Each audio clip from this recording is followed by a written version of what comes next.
welcome to a webinar by WIAL Poland, which is the Polish affiliate of the World Institute for Action Learning. My name is Tom, and I have the sheer pleasure of leading WIAL Poland. And today, I'm joined by another amazing guest. He is a former executive at Constellation Energy, which is one of the major energy suppliers in the United States of America.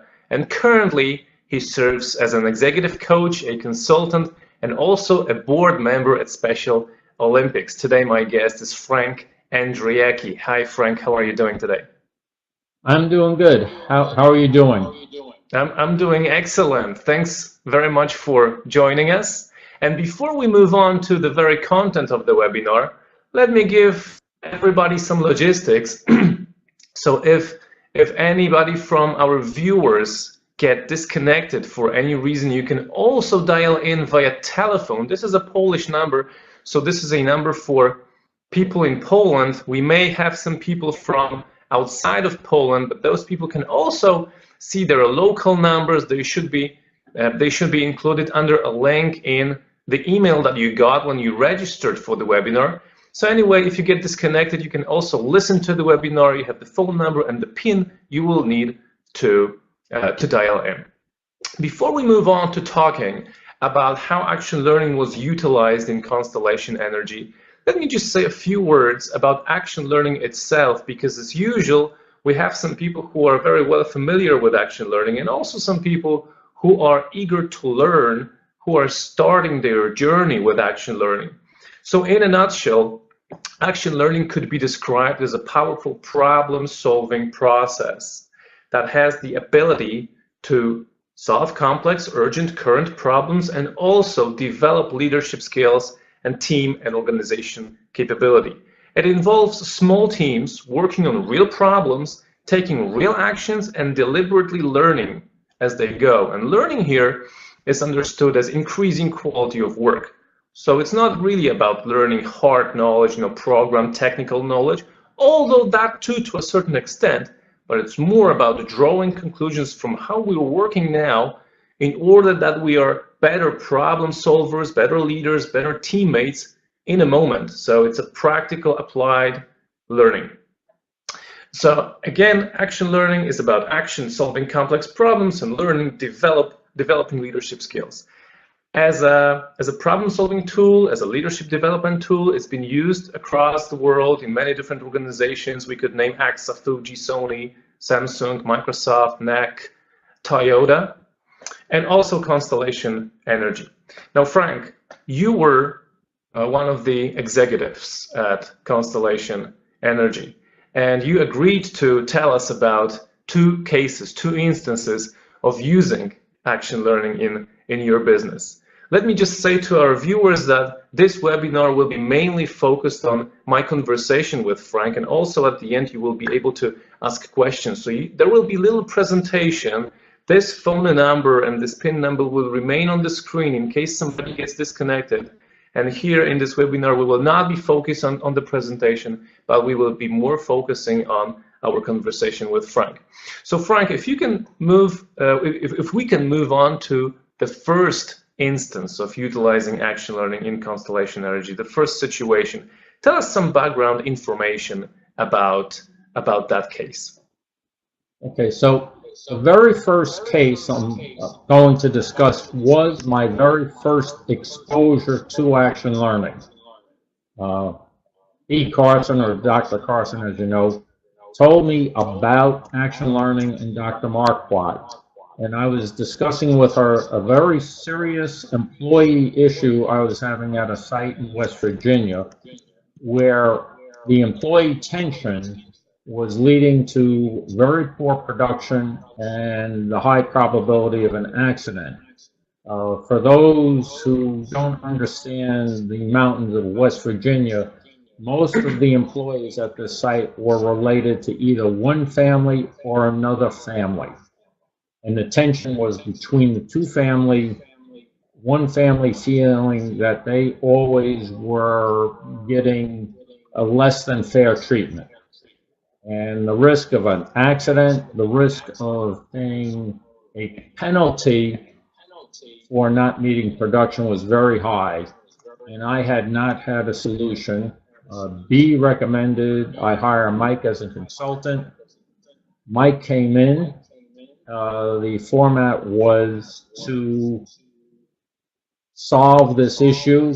Mike spent the morning training the attendees of the action learning session about action learning, a 2-hour presentation. Then in the afternoon, I presented the problem. And it was the problem as stated: internal employee tension was causing low production, and a concern that this tension could lead to a very serious accident at the site. Okay. Okay. And Frank, let me cut in with a question. How did you form the problem-solving team? What did you take into account when thinking about who to invite to this small team of, I guess, 7 or 8 people, right? This was the size of the team at the time. Correct. The decision was to pick 4 employees from the site, 2 from each family, a regional manager who oversaw 4 of these similar plants spread out through West Virginia, 1 technician from a different state and a totally different technology.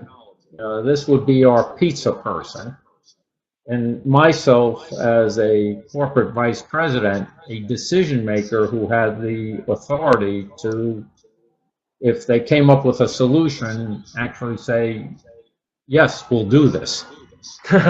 Right. So that was the makeup of the action learning team. Mike was there coaching, and so was B. Okay. Let me also say a few words about the pizza person for those people who are viewing the webinar and don't know that metaphor of the pizza person. And just so everybody realizes, it's not really about the pizza delivery guy who came into your team, but it's a pizza person in action learning is a metaphor of somebody who is outside of the problem, so to speak, who has no connection to that problem, is not really into that problem, doesn't know much about it. And it comes from a real story when a consulting team was working on a problem into late evening. They ordered pizza, they were hungry, and they asked the pizza delivery person to stay in and only to listen and ask questions, because they had no idea how to move on, and they knew that diversity is important, fresh ideas, fresh questions are important. And that pizza person asked a breakthrough questions that later on led to breakthrough ideas that saved that client, the client of the consulting firm, $35 million. So from then on, we have this metaphor of the pizza person, and it means somebody from outside of the problem. Frank, in action learning, we know that it's pretty important to take a look at the real problem, the root of the core problem, and that not always what we see on the surface turns out to be the real problem. So can you say a few words about how the problem definition or the problem statement evolved? Did it evolve in any way? Did you manage to get to the root of the problem? Did anything change as far as the problem definition is concerned? The problem as stated and the definition of the problem definitely changed, and this change occurred because of the action learning session. The problem statement was made about employee tension. There were approximately 45 minutes of questions and then statements made in response to questions about the problem. Then Mike, at the beginning of the session, I should have added this, asked everyone to work on a learning task. So in addition to solving the problem, we each were to work on a personal educational learning skill. After 45 minutes, Mike asked the group, so everyone to write down what they thought the problem was. Needless to say, of the 8 people present, nothing written down matched the problem as stated after the 45 minutes. And also people talked about where they stood with learning their learning that they picked. Mine was listening, and I found I improved in listening to others much better as they answered questions. We then developed problem statement number 2, which basically broke down to that the shift schedules were unfair to the employees. So the issue turned out not to be a family dispute as originally thought, but the shift schedules and assignment of shift schedules. We then broke down into asking more questions about problem statement number 2. And as background, the shift at these plants in West Virginia, these plants work 24 hours a day, but only 6 days a week. So unlike your normal power industry 24/7, which has many balanced, fair schedules, 24/6 schedule does not exist. That's balanced and fair. So we then broke for dinner that night by design with a new problem statement. And we all went to dinner, came back the next morning, and that's where I'd say the breakthrough occurred while people slept on it. The result of this program was a great success. The employees, we were to meet at 8 a.m. When I got to a room about 7:30, everyone was still there developing solutions and asking questions about the solutions. So they were continuing the process without Mike and without me, all on their own from the previous day. Their result was to develop 3 different possible shift schedules and to let the employees vote on which one they would pick to use. And then from that, who would work either the A, B, C, or D shift, names literally were put in a hat and you pulled your name out, and in the order the names came out, you picked which shift you'd work. We not only incorporated this at the West Virginia site with the issue, there were 3 other sister plants incorporated this process of developing the shift and who would work the shifts to man these plants, and it was a great success. No accidents, and the operator bonus because of excess production totaled $6 million. So instead of losing $2 million and possibly having a severe accident, no accidents, and the corporation earned an extra $6 million. Fabulous success.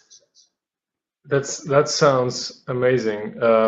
Frank, you mentioned that Mike Marquardt coached those sessions. As we know, Mike is the founder of this variety of action learning that we're talking about right now. If you were to, recall how he handled the sessions, how he coached the sessions, what do you think is characteristic about how Mike works as a coach with the group during the session? Did you notice any characteristic elements of his coaching work? His coaching is he is very good at not personally getting involved in the issues, but keeping everyone focused on, let's say, asking questions, only making statements in response to questions, keeping people focused on their learning, and holding, let's say, facilitated conversation amongst the attendees. How are we doing? What is working? What isn't working? Asking questions. Okay, what should we change so the process works better? His methods of asking, let's say, non-attacking, informative questions actually forms a team and really a very cohesive working relationship, keeping everyone focused on, okay, let's get to what the problem is, And when I get to example number 2, sometimes a problem is a compound problem, but we'll talk about that later. And keeping individuals focused on improving their learning. His method and process is excellent. A question just came to my mind right now. Sometimes when I explain action learning to people, sometimes human resource professionals or training and development professionals, sometimes consultants, they are afraid that action learning may trigger some resistance, that, you know, the first ground rule that we operate only with questions and answers to questions may be very stiff to some people, and some people may resist. Was there any resistance in your team to the very process of action learning?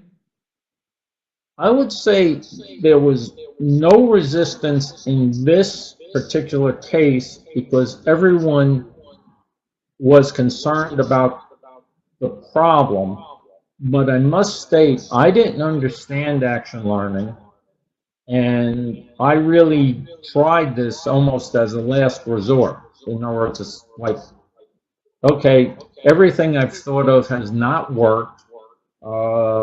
I'm told this is a great process for solving problems, so let's experience it. And if we have fellow coaches or consultants on this webinar, my belief is doing a sample training session, working on a very real problem. The key, I think, to action learning is you cannot work on a made-up problem. It has to be real.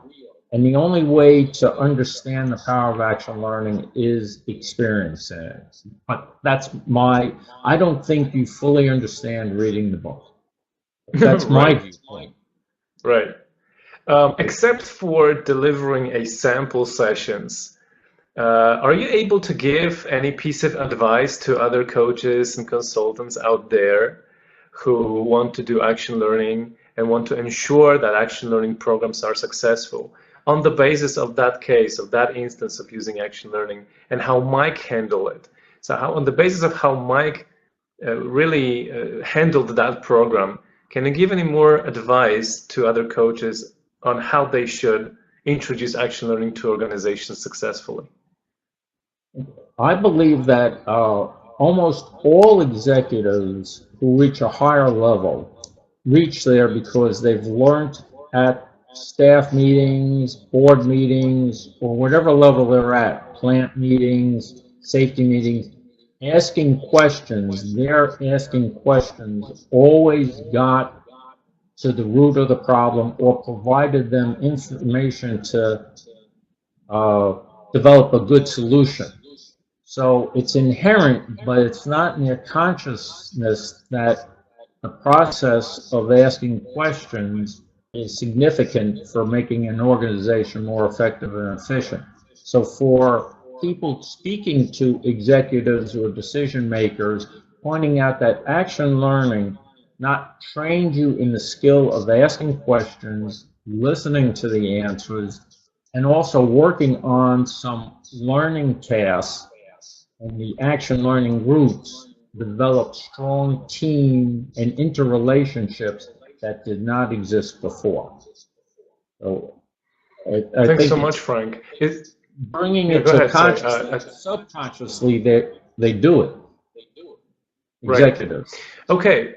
Is there anything else you'd like to add about this first instance of using action learning before we move on?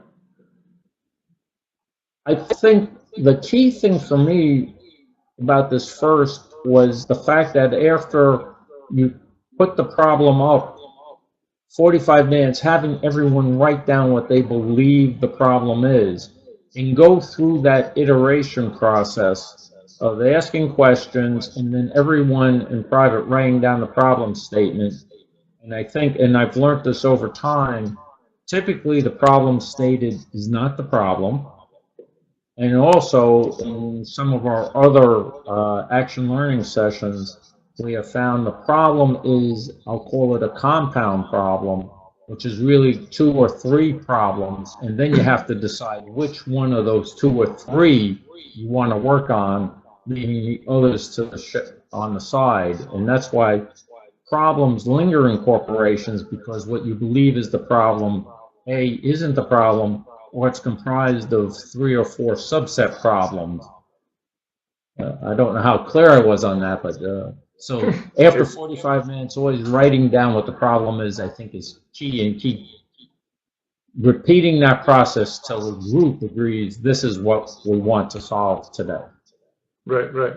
No, that's very clear. I have done hundreds of hours of sessions so far, and what people mention very often when I ask them what they have learned from the session, what was the most valuable, what was the breakthrough point, they very often mention what you have mentioned just now, writing down what I think the problem is, hearing what other people think what the problem is, and actually realizing different people.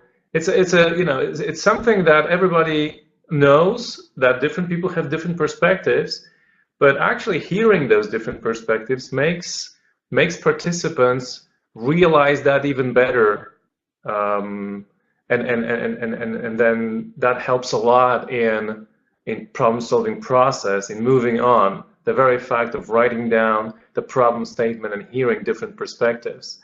Again, a question that came to my mind just now.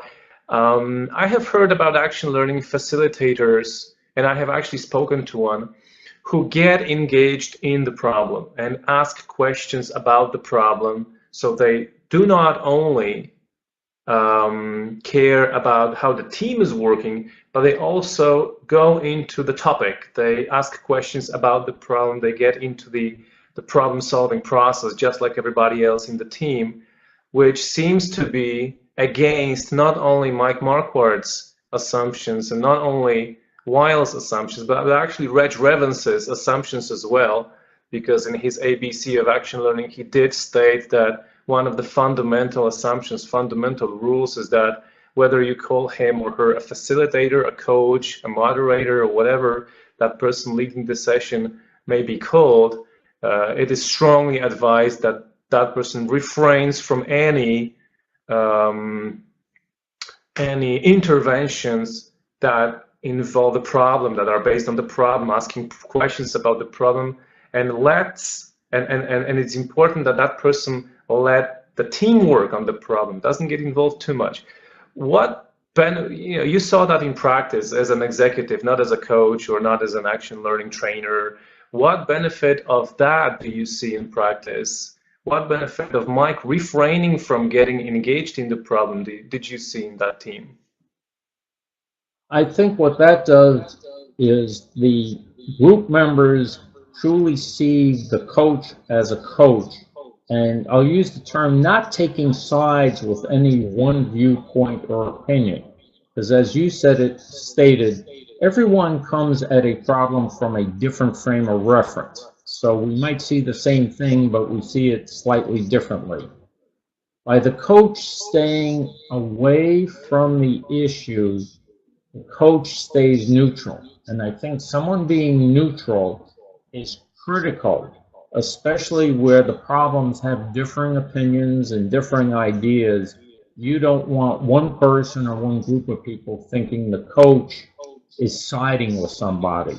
And I know as a coach, and myself being an observer, when we use this for training sessions, it's very hard not to get involved. It's very hard not to ask questions when you're the coach. But I think that restraint's very important.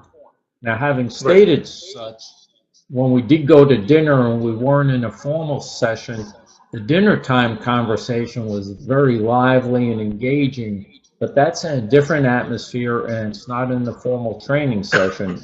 And there it was, let's say, very acceptable to just discuss what was working and not working in what I'll call an unofficial approach. Okay, okay. Thanks, Frank. And what about the other instance of using action learning in your organization? Tell us some background information of that. Okay, so the background information is the second session actually occurred at an action learning training session that was incorporated into our leadership and technician training program. One of the nuances here as one of my job functions was leadership, organizational development, and technician training. That group reported to me corporate-wise, as well as some of these syn fuel plants and other asset investments we had. So with the first success case study number one, decided to make this part of our leadership development program. So I understand that the first instance, the first case was so successful that you decided to implement action learning into the leadership development program, right? And then the session we're talking about occurred during that training program. Right. So the training program, and as you know, this is just one segment of leadership development. So it's a 3-hour session after lunch was action learning training for the 24 attendees, groups of 8. The problem there actually had to do with the same, what we call syn fuel plants, coal fine processing plants. These plants took waste coal and basically glued it together so it could be used in cleaning up very dangerous sites. But having said that, these plants by law were all going to shut down in 5.5 years. So the problem was in 5.5 years, approximately 100 technicians, 25 at each of the 4 sites, would be unemployed. In different small towns throughout the state of West Virginia, which has very high unemployment and very few technician level quality, good paying positions. They're at a minimum. For not meeting production, there were very significant, as an operator, we did not own these plants, we just operated them. There'd be a significant financial penalty if we didn't keep production going to December 31st on the last day.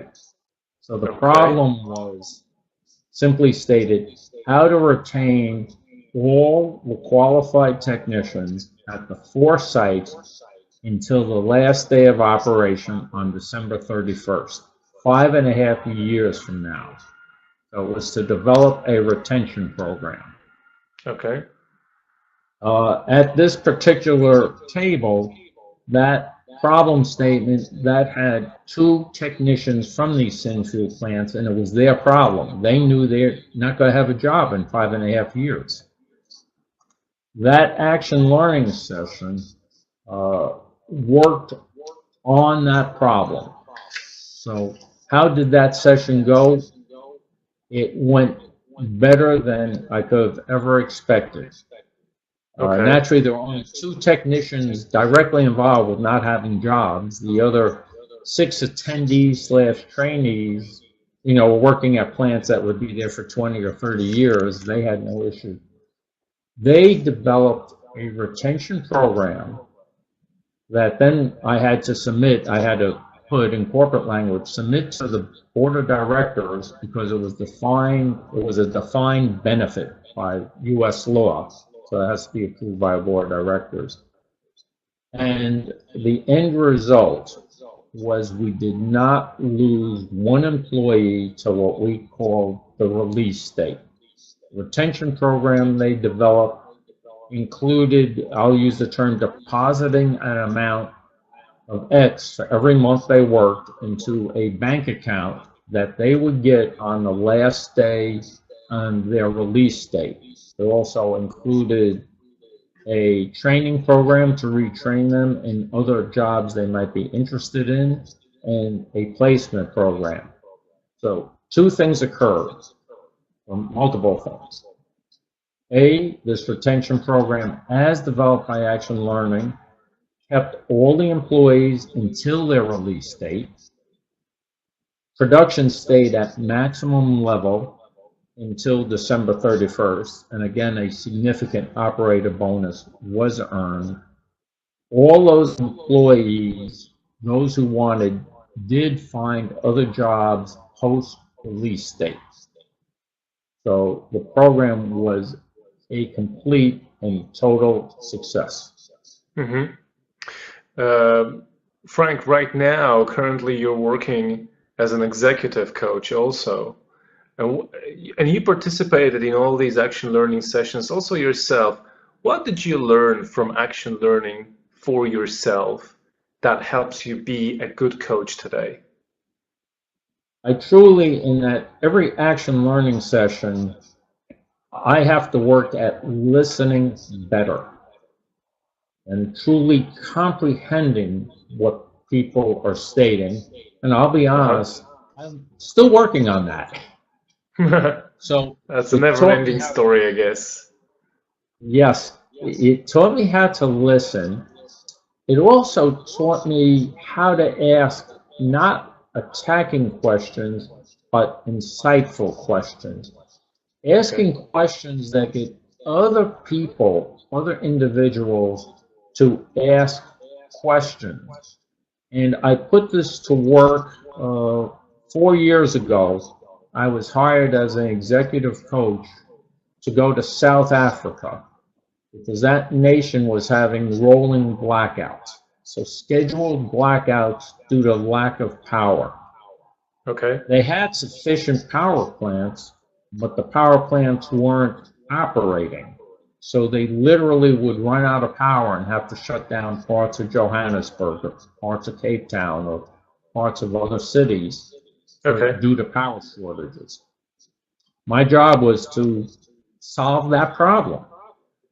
The real issue I had was, and I knew this, okay, so to my international friends, okay, so here comes in the ugly American to South Africa to solve our problem.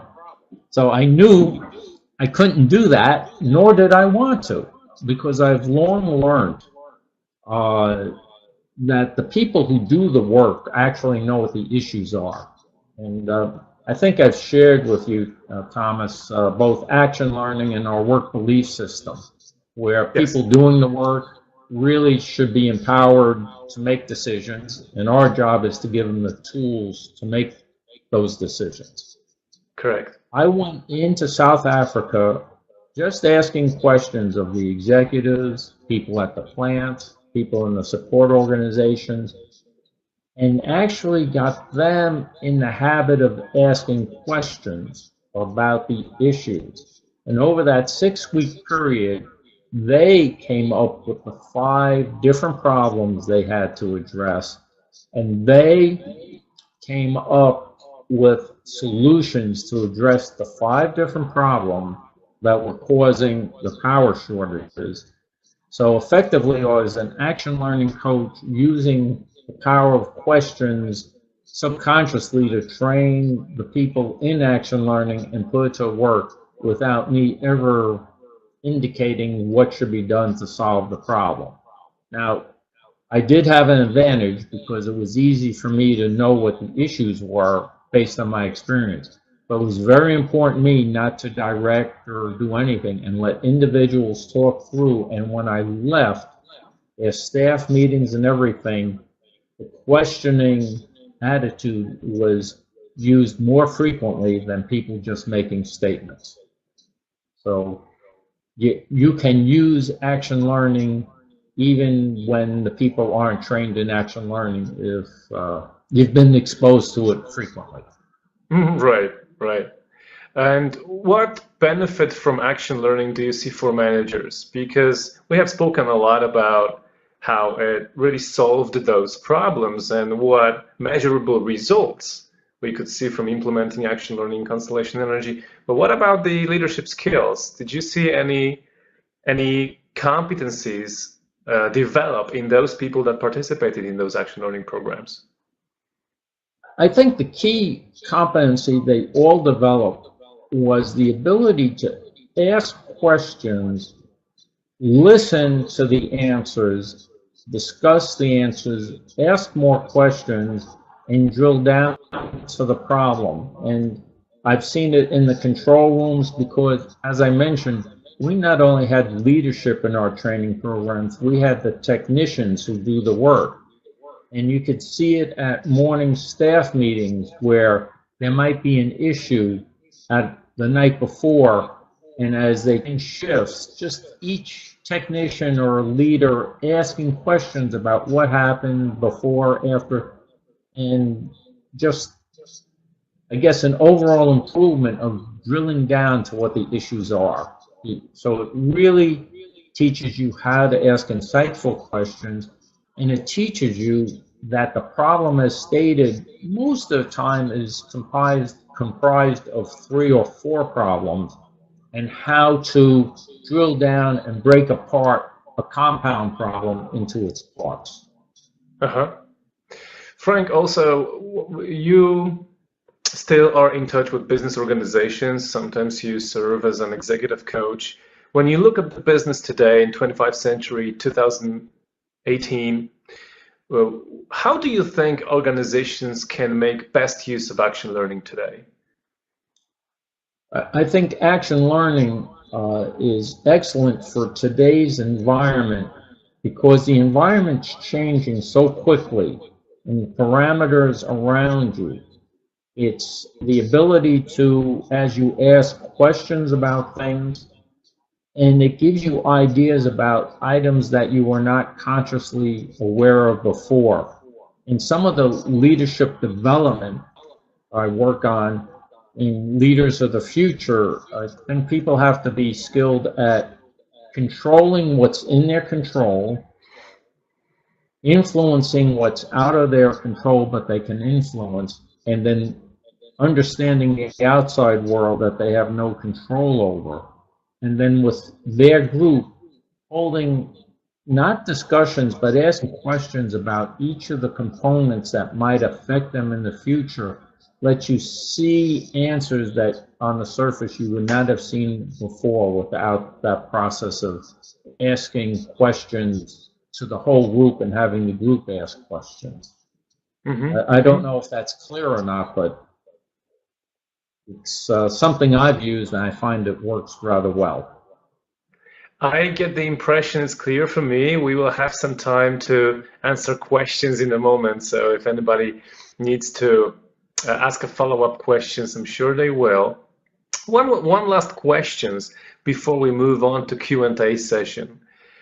If you were, because I know we have some consultants and coaches and trainers here on the line with us.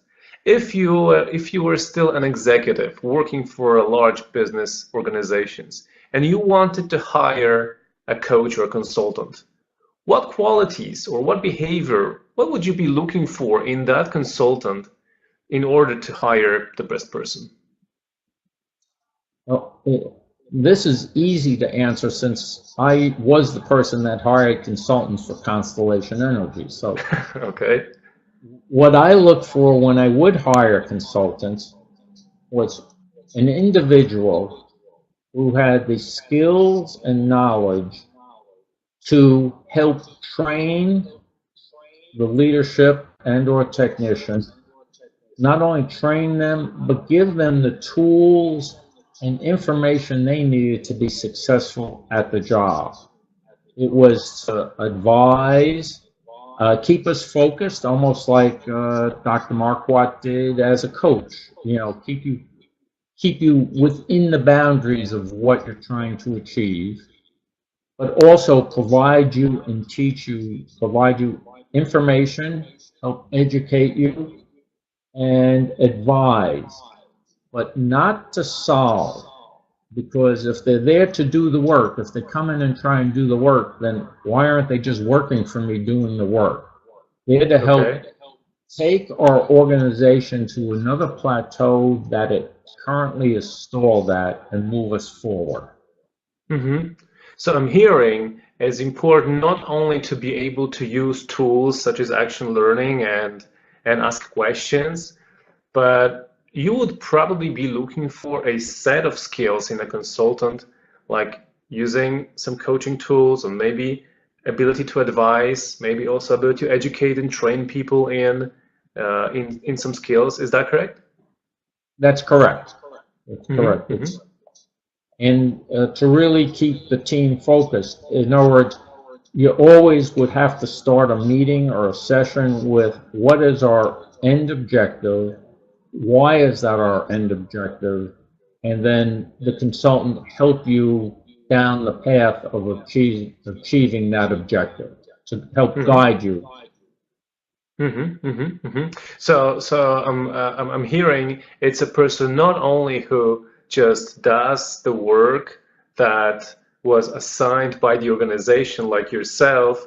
It's not that the consultant comes in and just you say, hey, I want you to do this and this and that, train these people and do that, and that person does it. But it's also a person who manages the whole interventions and keeps people focused on the results, and also provides some requirements that are necessary from the organization to deliver in order that the objectives are met. Would that be fair to say? That is very fair to say. I enjoy consultants that when, let's say, they're presented with either the problem or the result we'd like to achieve, the reason why we're hiring the consultant, that if they provided pre-work or anything before they came on board, I was always happy with the fact that they've studied and given thought to what would be required for us to be successful in achieving the objective we want to achieve. And that's why we hired the consultants. Right. Thanks so much, Frank. So now we can now move on to the Q&A session. So, ladies and gentlemen, if you have any questions to Frank, feel free to write them in the chat box right now. If you want to do it in Polish, feel free to do so. The questions can be either in English or in Polish. If they are in Polish, I will translate them for Frank. So don't be afraid to do that. Don't hesitate to do that. So we have a couple minutes now. Feel free to do so. I'm waiting for the questions, and Frank will be happy to answer.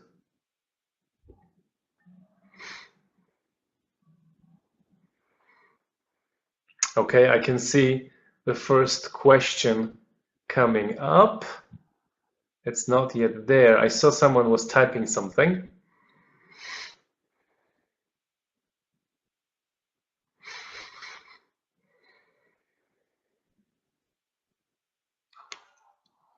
I can see Agnieszka is typing a question for us, I guess.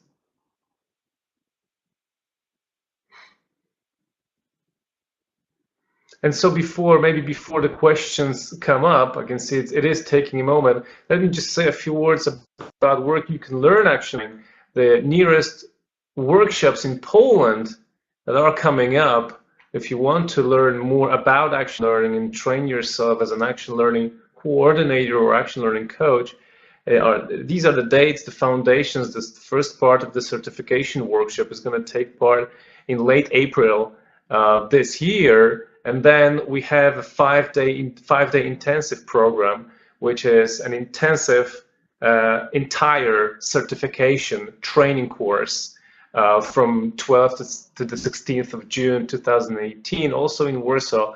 Except for the training, that 5-day intensive is very much a form of your personal development because it's very much about leading and participating in action learning sessions.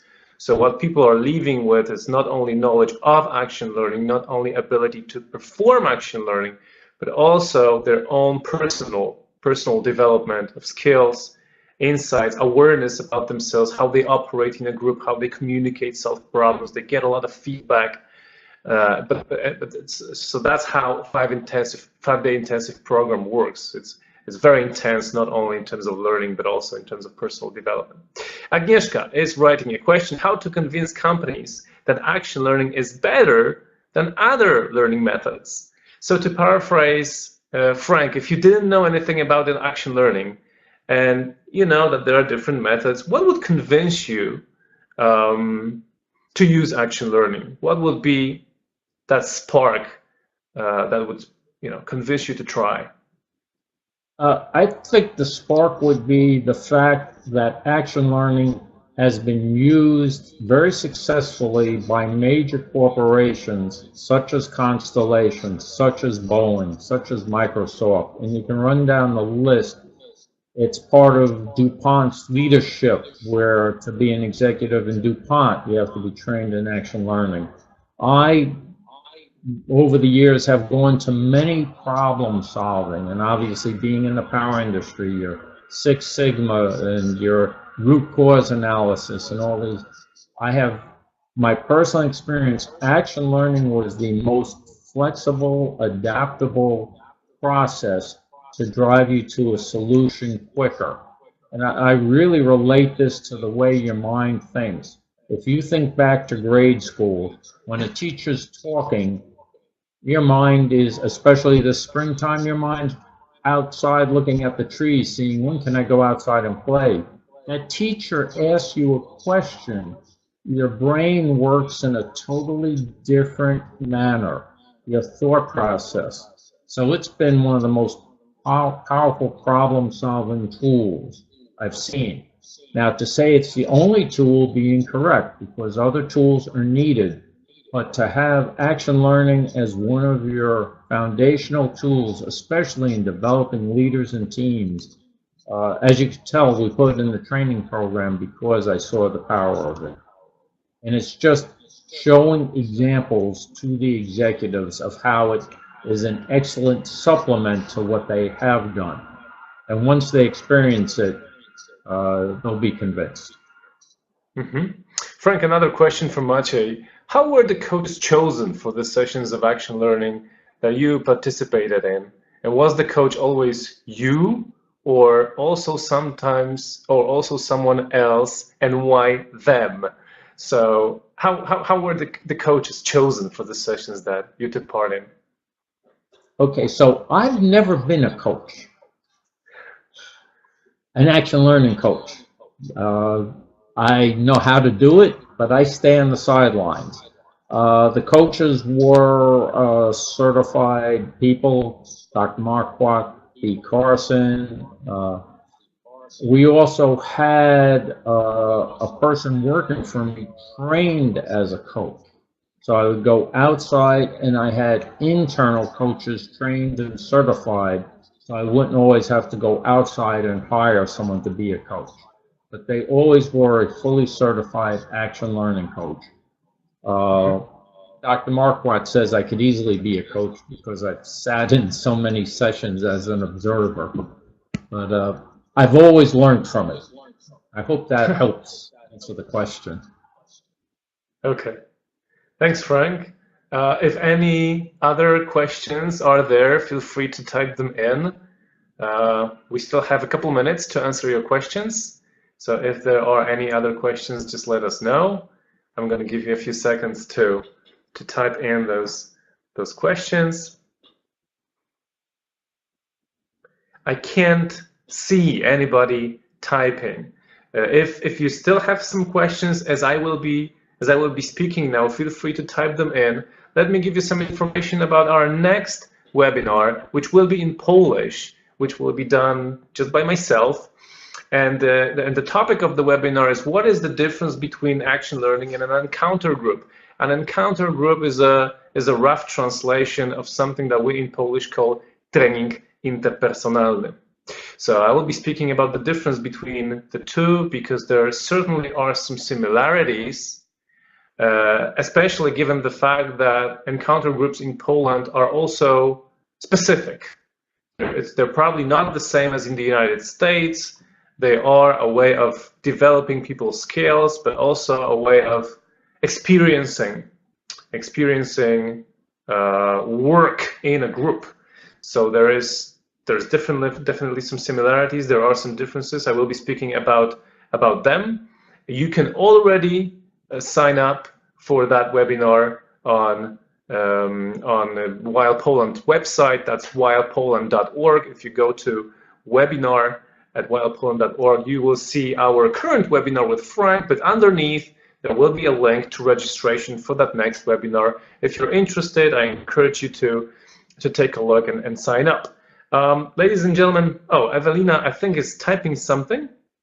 So I'm gonna give you guys some time in case you have any more questions. I can't see anything. Okay, so anyway, if you need to contact myself, feel free to do so. This is my email address and telephone number, and all the details, and also some contact information to me you will find on wialpoland.org.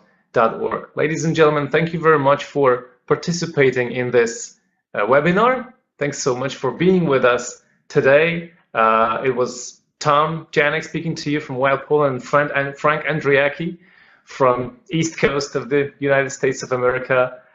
Take good care. Oh, Evelina has written down a question. Yes, I think. How is the actual, so Frank, one last question for you before we finish up. How is the action learning process going when it is not run by a coach, but by an employee? And is it possible? It is possible, but the person really has to be trained in the action learning process. For someone to fill in as a coach, they then have to stay removed from the problem, if I'm clear, and cannot be part of the process. As I stated, I use only either WIAL coaches or internal personnel trained as coaches. Now, obviously, the internal personnel were more familiar with the problems because they were in it, in the organization. I'd say if an employee was to act as a coach, then it'd be very critical to have at least one or two individuals, as we called earlier, pizza person. One or two individuals not involved in the problem, the issue, or that specific business unit to hear their questions and outside perspective, because I think that differing viewpoint is and frame of reference is critical to drilling down to the problem or solving the problem. Thank you, Frank. Thanks, guys, again for being with us today. I hope to see you in the next webinar. Be well, have a good afternoon, have a good day, depending on where you are in the world, and see you soon. Thanks. Bye-bye. Thomas, thank you.